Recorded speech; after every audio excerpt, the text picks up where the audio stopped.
표면상 강제징용 판결에 대한 일본의 보복 문제였지만 아베 총리가 반도체 등 한국 첨단 산업을 무너뜨리기 위해 시작한 한국에 대한 수출 규제, 사실상 한국인들의 불매운동과 여행 보이콧으로 일본의 엄청난 승리를 이끌어냈습니다.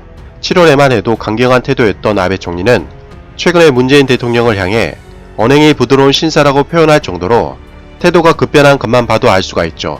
소식통에 따르면 이러한 태도 변화는 아베 총리가 외교적 판단 미스뿐만 아니라 국내적으로 각종 스캔들에 휩싸여 지지율이 폭락하는 등 정치적으로 위기에 몰리자 타겟적으로 한국과 관계 개선을 모색하고 있다는 뜻이라고 분석하고 있습니다.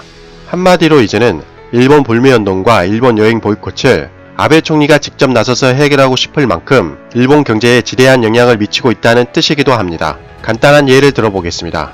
일본 언론 머니보이스에 따르면 일본 경기 회복은 가짜한 뉴스이며 일본 음식점 도산이 2008년 리먼 사태보다 더욱 심각한 상태이며 2차 세계대전 이후 사상 최대라고 보도했습니다. 한국인이 필요 없다며 아무렇지도 않다는 듯이 말했지만 결과적으로 한국인이 일본을 방문하지 않자 도산하는 일본 음식점이 정말 많아진 것이죠. FNN 프라임에 따르면 한일 관계 악화로 국경의 섬이라 불리는 대마도가 유령 도시가 되었을 만큼 암울하다고 보도했습니다. 2019년 초까지만 해도 많은 사람들이 붐볐던 대마도 면세점이었지만 지금은 폐쇄된 셔터에 붙어있는 임시휴업이라는 글자가 모든 것을 대변하고 있다는 것이죠. 기사에 따르면 일본 정부가 2019년 7월 한국의 수출 규제를 단행하자 한국 불매운동은 들끓어올랐습니다.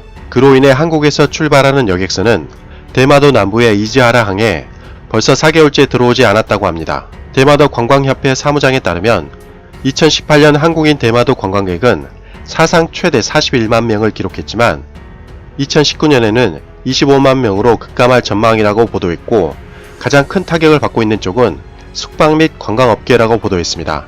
기사에 따르면 정치 문제를 배경으로 한 경제 환경의 악화에 대마도 시민은 매우 곤혹스러워하고 있다고 합니다. 대마도 시민들 입장에서는 대마도가 살아나기 위해서 한국인들이 다시 여행을 오는 수밖에 없다는 것이죠. 한국인의 대단한 저력을 확인할 수 있는 상징적인 사건이었습니다. 이렇게 상황이 급변하자 이제는 한국과 일본 여행객 수가 역전되었다는 소식이 들렸습니다. 한국관광공사에 따르면 2019년 8월 이후 한국을 방문하는 일본 여행객이 일본을 방문하는 한국 여행객을 넘어선 것으로 나타났다는 것이죠. 이렇게 일본 여행객이 한국 여행객을 앞지른 것은 2014년 6월 이후 대략 5년 만이라고 합니다. 한국관광공사와 일본 관광국이 2019년 12월 29일 발표한 자료에 따르면 8월 방일 한국인 여행객은 30만 8,730명이었고 방한 일본인 여행객 수는 32만 9,652명이었다고 합니다. 9월 방일 한국인 수가 20만 1,200명, 방한 일본인 수는 25만 1,119명, 10월 한국 여행객은 19만 7,300명, 일본 여행객은 24만 8,541명, 11월 한국 여행객은 20만 5,000명, 일본 여행객은 25만 8,522명으로 역전 현상은 계속되었습니다. 물론 한국을 찾는 일본 여행객 수도 지난해 같은 기간 대비 10월에 마이너스 14.4% 감소, 11월에 마이너스 13.8% 감소하긴 했지만 일본을 방문하지 않는 한국인 감소폭이 훨씬 컸다는 것이죠. 방일 한국인 여행객 수는 8월 마이너스 48% 감소, 9월 마이너스 58.1% 감소, 10월 마이너스 65.5% 감소, 11월 마이너스 65.1% 감소한 것으로 나타났습니다. 이러한 소식은 곧바로 일본에도 전해졌는데요. 일본 반응을 소개해 드리도록 하겠습니다. 저로서는 한국인이 일본에 오지 않아서 다행이네요. 계속 힘내세요. 도쿄올림픽 보이콧까지 해서 최소한 아무도 보지 않기를 꼭 잘 부탁드립니다. 상당히 자랑스러운 기사네요. 원래 일본이 인구가 배 이상 많기 때문에 방한 일본인이 많은 것은 당연한 것입니다. 이것이 배 이상 되어야 비로소 비교로서 성립된다는 것을 인식하세요. 틀린 말은 아니네요. 더욱 일본 여행 보이콧을 열심히 해야 할 것 같습니다. 얼마 전에 대마도에 가서 놀랐어요. 한국인 여행객이 사라졌죠. 옛날에 대마도로 돌아와서 기뻤어요.